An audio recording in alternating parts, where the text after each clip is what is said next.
ठीक है, कहाँ तक हुआ था? 15 तक हो गया था, है ना? 16 नंबर।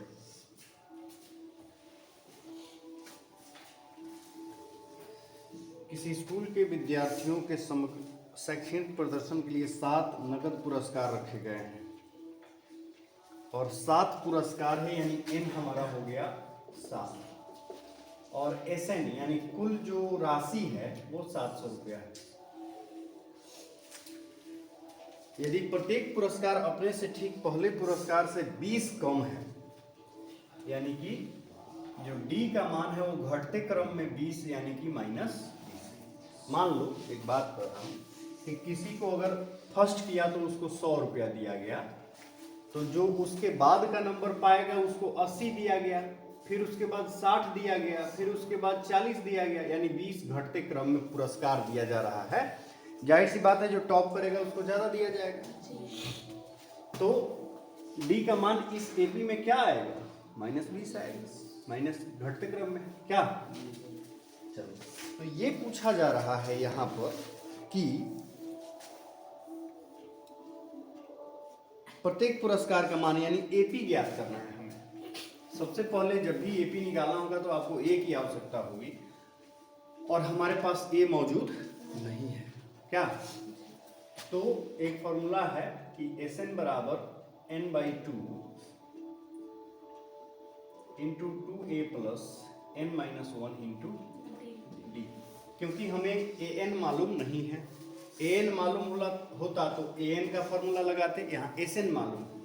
एस एन बराबर हो गया 700 बराबर 7/2 2a 7 - 1 डी है गुना में -। कोई दिक्कत? अब इधर इसको इधर ला देते हैं, ये 700 गुना 2 अब बटा में क्या आ जाएगा 7 बराबर 2a प्लस 6 गुना माइनस लिख सकते हैं 700 से 100 200 हो जाएगा, ये हो जाएगा ना, बराबर 2a माइनस 6 दूना 12 100, ये माइनस इसको क्या बना देगा माइनस बना देगा। तो ये हो जाएगा 200 और प्लस 120 बराबर 2a 320 बटा 2 बराबर a 16 दूना 32 यानी कि a बराबर 160। अब बात समझ में आ गई। पहला पुरस्कार 160 का होगा, यानी कि जो एपी लिखना है आपको, एपी बनाना है a plus d a plus 2d a plus 3d है ना, फिर a plus 4d a plus 5d a plus 6d। 7 AP 1 2 3 4 5 6 7। तो सातों में ए और डी का मान रख देना है। जैसे देख लो, पहला तो हो गया 160, दूसरा हो गया 160 प्लस डी है, लेकिन डी का मान माइनस में 20 है, तो यहाँ -20 लिख दें। फिर 160 माइनस, अगर तुम चाहो तो प्लस दे करके 2 गुना -20 भी लिख सकते हो, लेकिन हम यहाँ डायरेक्ट भी लिख सकते हैं -40। कोई दिक्कत है? फिर यहाँ 160 माइनस 60 160 माइनस 80 160 माइनस 100 कितना हुआ? अभी एक और होगा 160 माइनस 6 गुना 12 120।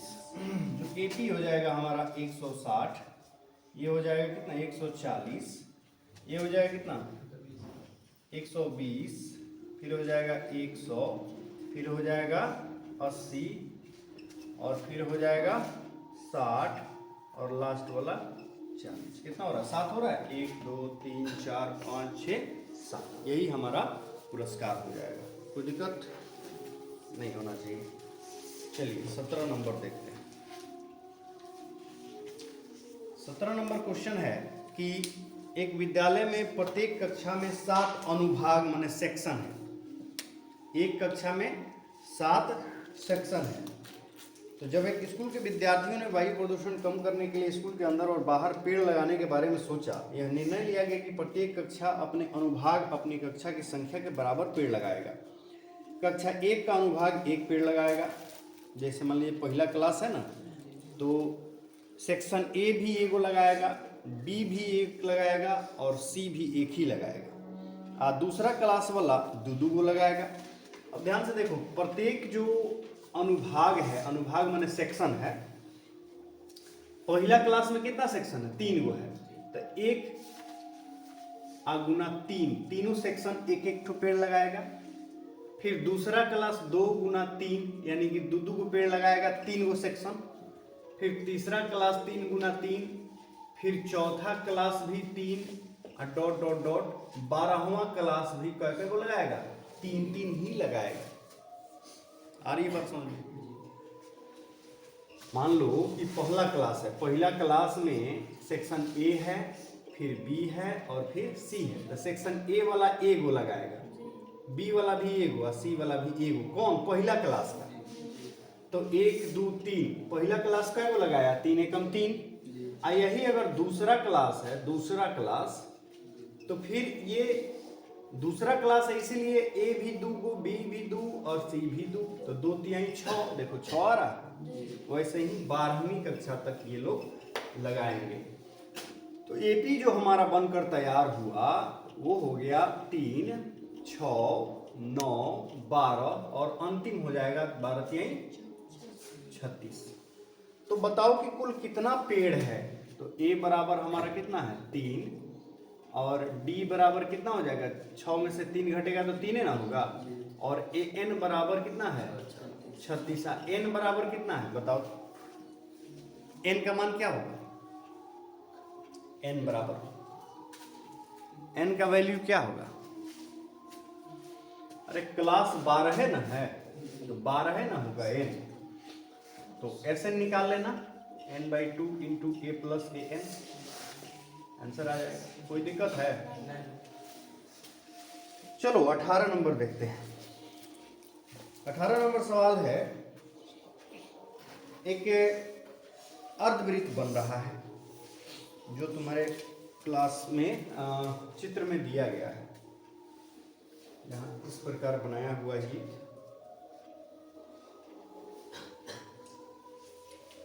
इस तरह का कुछ फिगर है ना। इसका केंद्र जो है ए है, ये बी है, फिर इसको हम डिनोट किए हैं L1 है ना, फिर इधर लिखा है L2 और ये लास्ट वाला L3।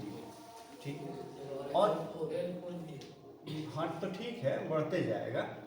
और ये जो है सो क्या है, ये बढ़ते जाएगा, उतना बड़ा हम नहीं बना पाएंगे है ना। L4 भी होगा, ठीक है,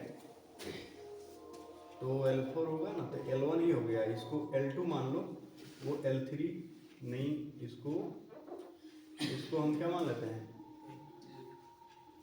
नहीं, इसको L3 मान लेते हैं और इसको L4 मान लेते हैं। अब ठीक, चलो ए से प्रारंभ करते हुए बारी बारी से ए बी को लेते हुए त्रिज्या 0.5 1 1.2 2.0 वाले उत्तरोत्तर अर्धवृत्तों में खींचकर एक सर्पिल बनाया गया है, जैसा कि आकृति में दर्शाया गया है। इसमें कुल 13 क्रमागत अर्धवृत्त हैं, तो हमारा एन यहीं पर क्या हो गया? 13 हो गया। अब जो है अर्धवृत्त का वैसे परिमाप तो πr + 2r होता है। अगर अर्धवृत्त ऐसा रहता इस तरह से, तो इसका πr और +2r होता है, लेकिन क्योंकि यह सिर्फ ऐसे है, ये जो रेखा है ना, इसको इंक्लूड नहीं किया गया, तो इसका जो परिमाप होता है वो सिर्फ होता है πr। ठीक है, तो जो हमारा AP बनेगा यहाँ पर, जो हमारा AP तैयार होगा वो होगा πr1 πr2 πr3, क्या हो जाएगा? r3, फिर πr4 डॉट डॉट डॉट, अंतिम πr13 तक जाएगा। कोई दिक्कत? अब r क्या है? r समझ लो, वहां दिया हुआ है। r1 है 0.5, r2 है कितना? 1 सेंटीमीटर, फिर r3 है 1.5, R4 है 2.0 या 1.0 नहीं भी लिखेंगे चलेगा, 2 लिख देते हैं, कोई दिक्कत नहीं, कोई दिक्कत है, कोई दिक्कत नहीं। तो इस तरह से बढ़ते जाएगा और अंतिम वाला अगर आपको पता चल जाए तो अंतिम वाला क्या है, R13 है, R का 13वां वैल्यू है, तो R13 क्या होगा बताओ, अगर 0.5 से बढ़ते बढ़ते जा रहा है, देखो चौथा 2 है तो 12वां 6 होगा, बात समझ रहे हो, माने चौथा पद का R जो है क्या है 2 है, तो 12वां पद का होगा कितना 6, तो 13वां कितना हो जाएगा 6.5 हो जाएगा कि नहीं होगा, हो जाएगा।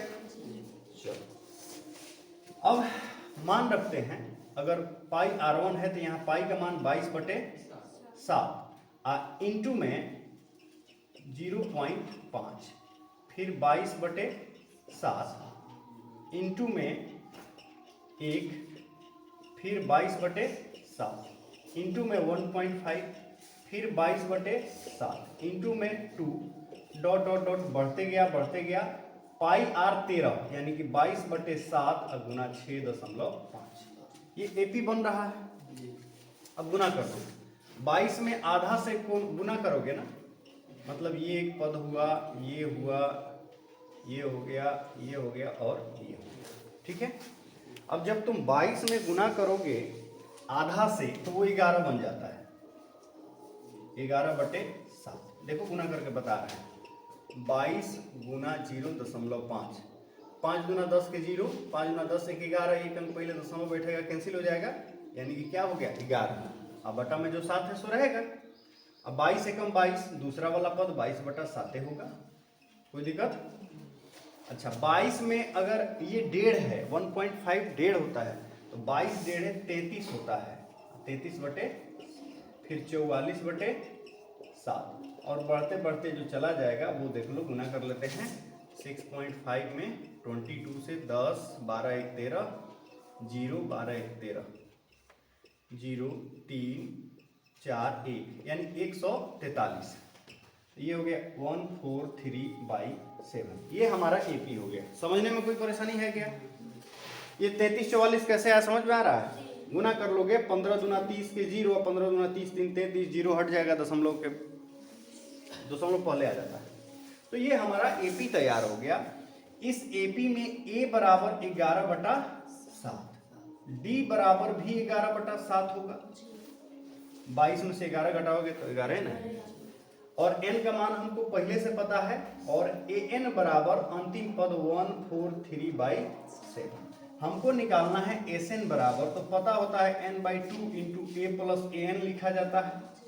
अगर नहीं भी पता रहता ना an, तो एक और फॉर्मूला है उस पर लगा के हम लोग निकाल लेते हैं, जिसमें d का मान रखा जाता है, इसमें d का मान नहीं रखा जाता है। तो चलो क्या हो गया, 13/2, इधर हो गया 11/7, और प्लस an कितना है 143/7। कोई दिक्कत है क्या समझने में? चलो दिक्कत नहीं है तो यहां समझो, ये हो गया हमारा 13/2, और इसका बटा का जोड़ जब हम करेंगे तो ये तो गुना है ही, 143 और 11 को जोड़ लेते हैं और बटा में 7 कर लेते हैं, 11 प्लस 143, 13/2 और गुना 3 1 4, 4 1 5, 1 के 1 को, अब बटा में क्या हो जाएगा 7। कोई दिक्कत है?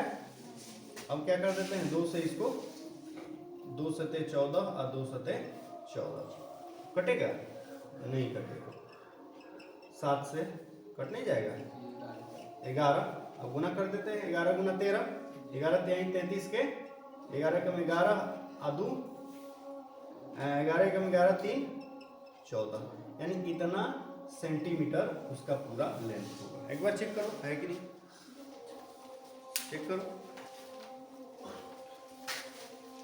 2 क्वेश्चन और है इसका, उसको भी हम लोग समझेंगे। 143 सेंटीमीटर, सेंटीमीटर में दिया था, हाँ सेंटीमीटर में है ना, समझने में कोई परेशानी नहीं है ना? तो चलो इसको नोट कर लो पहले।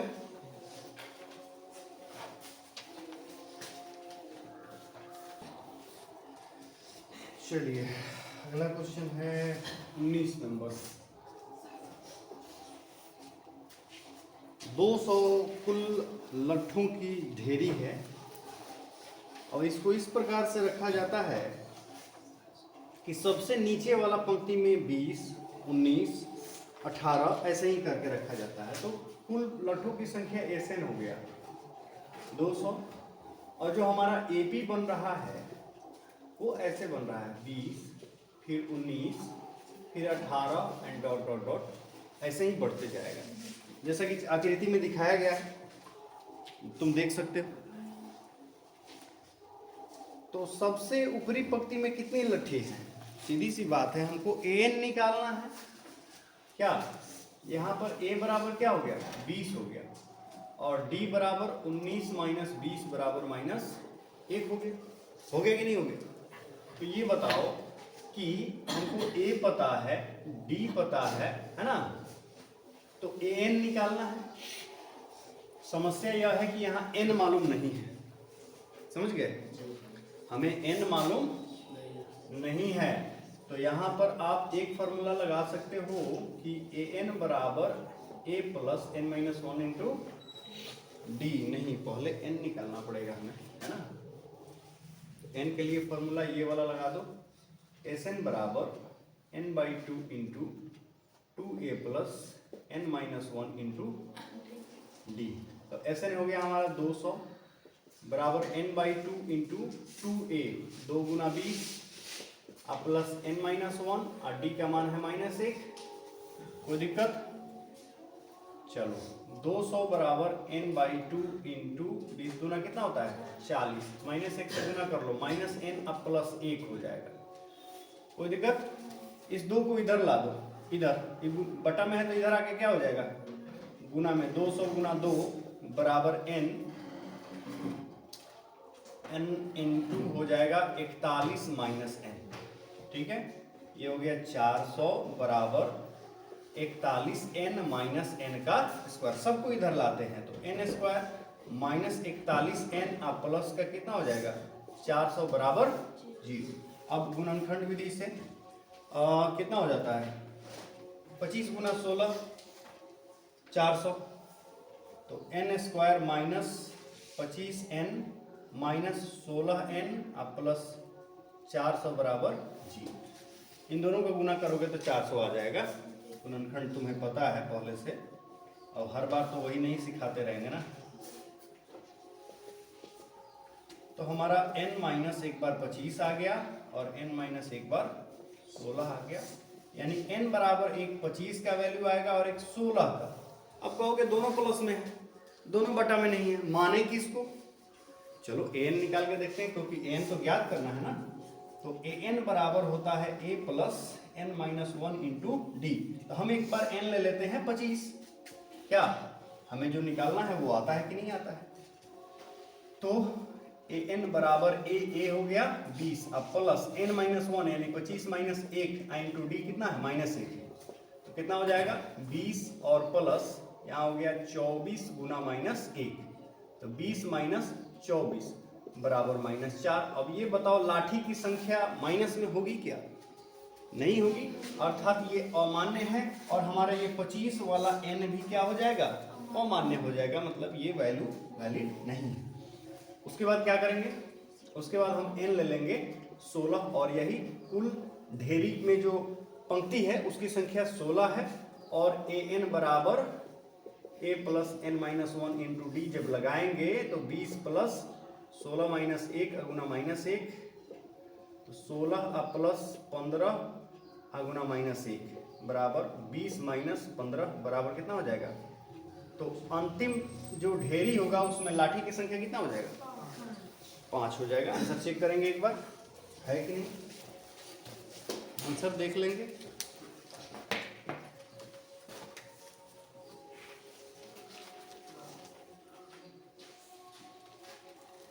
है।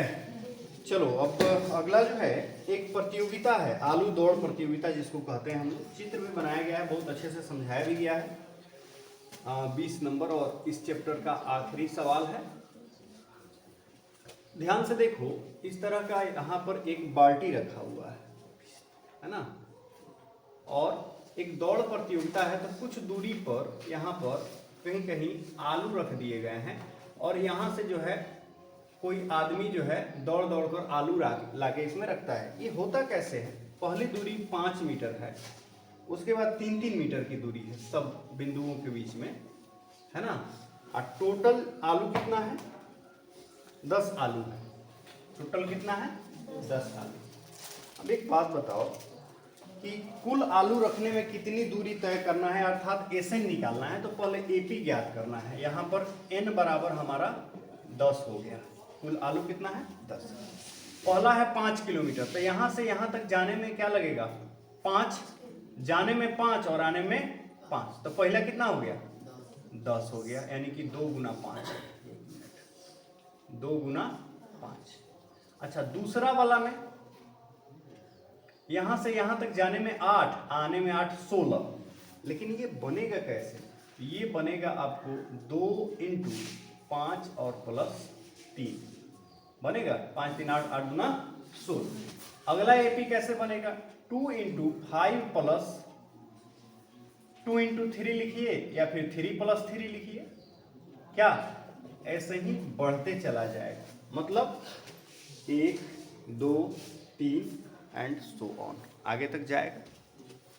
जो एपी बना वो बन गया 10, 16, 3 3 6 5 11, 11 दूना 22, ऐसे ही। तो हमारा ए बराबर हो गया 10, डी बराबर कितना है? 6 और एन बराबर कितना है? 10 है कि नहीं है? तो क्या निकालना है?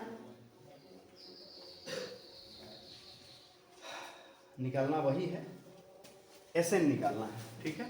तो एसएन बराबर क्या होता है? n/2 × 2a + n-1 × आ जाएगा या निकालो? आ जाएगा। हो गया क्लियर? पूरा हो गया। मान रखिएगा, बहुत छोटा सा सवाल है, उतार लीजिए। इसका आंसर मिला है? ठीक है, तो नोट कर लीजिए।